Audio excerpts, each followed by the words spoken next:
सोचिए, अगर आपको एक ऐसा राज्य दिया जाए जहां आपकी पार्टी पिछले 10 साल से हार रही हो, जहां आपके पास मजबूत लीडरशिप ना हो, जहां जाति, धर्म और राजनीति इतनी गहराई से जुड़ी हो कि कोई भी एक्सपर्ट कह दे यहां जीतना नामुमकिन है, और आपको सिर्फ 6 महीने दिए जाएं, तो क्या आप उस राज्य को जीत सकते हैं?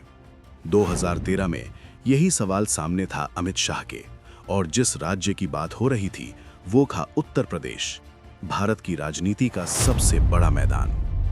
लेकिन कहानी यहां से शुरू नहीं होती। ये कहानी शुरू होती है एक छोटे से शहर से, एक ऐसे लड़के से जो कभी खुद स्पॉटलाइट में नहीं था, लेकिन जिसने पीछे रहकर पूरी राजनीति की स्क्रिप्ट बदल दी।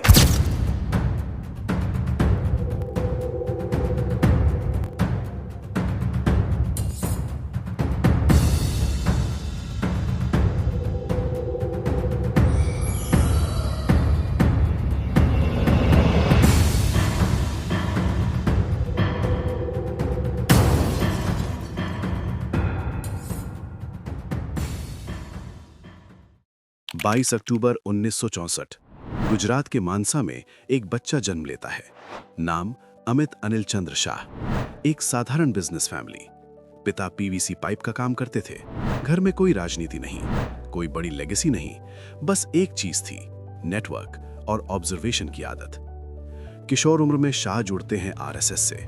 शाखाओं में जाते हैं, लोगों को देखते हैं, समझते हैं, लेकिन वो भीड़ में खोए नहीं रहते। वो क्वाइटली सीख रहे थे। साल 1982 एक 18 साल का लड़का एक कमरे में जाता है, और वहां बैठा है एक आदमी जो आगे चलकर भारत का प्रधानमंत्री बनेगा। नाम नरेंद्र मोदी। मोदी उस समय आरएसएस के प्रचारक थे, डिसिप्लिन्ड, फोकस्ड और बहुत एम्बिशियस। उस पहली मुलाकात में क्या हुआ कोई नहीं जानता, लेकिन इसके बाद जो हुआ वो इतिहास बन गया। मोदी को शाह में कुछ दिखा, और शाह को मोदी में वो दिखा जिसे वो ढूंढ रहे थे। एक चेहरा बनेगा, एक सिस्टम बनाएगा। शाह ने जल्दी समझ लिया था, राजनीति सिर्फ भाषण देने का खेल नहीं है, ये एक सिस्टम है, और जो सिस्टम को कंट्रोल करता है वही असली पावर रखता है। अगले 15 साल शाह ने कोई चुनाव नहीं लड़ा, ना कोई बड़ी रैली की, ना हेडलाइंस में आए। वो बैक स्टेज में थे, डेटा कलेक्ट कर रहे थे, लोगों को समझ रहे थे, नेटवर्क बना रहे थे। 1995 जब बीजेपी ने पहली बार गुजरात में सरकार बनाई, मोदी अंदर आ चुके थे और शाह भी। यहीं से शुरू हुआ पावर का असली खेल। 2001 मोदी गुजरात के मुख्यमंत्री बनते हैं, और इसके बाद धीरे धीरे हर राइवल को साइड किया जाता है। जो चैलेंज करता है वो सिस्टम से बाहर हो जाता है। और इस पूरे प्रोसेस का आर्किटेक्ट कौन था? अमित शाह। फिर आता है 2002, गुजरात में हिंसा, देश हिल जाता है, लेकिन राजनीति रुकती नहीं, बल्कि और एग्रेसिव हो जाती है। मोदी कैंपेन करते हैं और शाह उस कैंपेन को ग्राउंड पर एग्जीक्यूट करते हैं। दिसंबर 2002 मोदी जीतते हैं, शाह उससे भी बड़े मार्जिन से। अब वो सिर्फ नेता नहीं थे, वो सिस्टम के कंट्रोलर बन चुके थे। लेकिन हर राइज के बाद एक फॉल आता है। 2010 सीबीआई चार्जेस फाइल करती है, सीरियस आरोप, जेल। एक ऐसा आदमी जो गुजरात में सबसे पावरफुल था, अब अपने ही राज्य से बाहर कर दिया जाता है। सबको लगता है गेम खत्म, लेकिन शाह के लिए ये अंत नहीं था। दिल्ली, गुजरात से दूर, लेकिन राजनीति के और करीब। शाह ने क्या किया?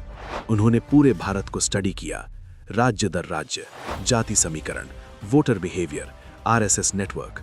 उन्होंने कनेक्शंस बनाए, रिलेशंस बनाए, और सबसे इंपॉर्टेंट, उन्होंने एक ब्लूप्रिंट बनाया, 2014 का ब्लूप्रिंट। 2013 मोदी को पीएम कैंडिडेट घोषित किया जाता है। अब सबसे बड़ा सवाल उत्तर प्रदेश, और यहां भेजा जाता है अमित शाह को। शाह लखनऊ पहुंचते हैं, और सबसे पहले क्या करते हैं? वो ग्राउंड को समझते हैं, हर डिस्ट्रिक्ट, हर बूथ, हर वोटर। उन्होंने एक चीज समझी, इलेक्शन स्पीचेस से नहीं, सिस्टम से जीते जाते हैं। उन्होंने बूथ लेवल टीम्स बनाई, छोटी, फोकस्ड, डिसिप्लिन्ड। हर वोटर का डेटा कलेक्ट किया गया, फोन नंबर तक। लेकिन असली मास्टर स्ट्रोक अभी बाकी था। शाह ने एक कोल्ड कैलकुलेशन की। उन्होंने डिसाइड किया सबको टारगेट नहीं करना। फोकस किया गया upper caste, non Yadav, OBC, उन लोगों पर जो खुद को इग्नोर्ड महसूस कर रहे थे। मैसेज क्लियर था, ये तुम्हारी लड़ाई है। और फिर आया मुजफ्फरनगर, जहां टेंशन पहले से था, इमोशन हाई था। शाह ने उसी इमोशन को एम्पलीफाई किया। 2014 रिजल्ट आता है, 80 में से 71 सीटें, एक पॉलिटिकल अर्थक्वेक। देश में पहली बार 30 साल बाद फुल मेजॉरिटी। मोदी प्रधानमंत्री बनते हैं और शाह पार्टी प्रेसिडेंट। अब असली काम शुरू होता है। शाह पार्टी को एक्सपैंड करते हैं। मेंबरशिप 3.5 करोड़ से 18 करोड़। देश के ज्यादातर राज्यों में सरकार, हर जगह एक ही system, booth control equals election control. 2019 और भी बड़ी जीत। With an even bigger mandate than he had in 2014. His party winning over 300 seats, and in his victory speech, the Prime Minister claiming it was the victory of 130 crore Indians. Shah बनते हैं भारत के गृह मंत्री। एक ऐसा आदमी जो कभी जेल गया था, अब देश की इंटरनल सिक्योरिटी संभाल रहा है। आर्टिकल 370, NRC, CAA, बड़े फैसले तेजी से। अमित शाह, एक ऐसा नाम जो हेडलाइंस में कम आता है, लेकिन डिसीजंस के पीछे होता है। उन्होंने कभी प्रधानमंत्री बनने की कोशिश नहीं की, लेकिन उन्होंने वो सिस्टम बनाया जिसने प्रधानमंत्री बनाया। अगर मोदी चेहरा है तो शाह दिमाग है, और शायद यही वजह है कि वो हमेशा स्पॉटलाइट से दूर रहकर भी सबसे पावरफुल लोगों में गिने जाते हैं। कुछ लोग इतिहास लिखते हैं और कुछ लोग इतिहास लिखने वालों को कंट्रोल करते हैं।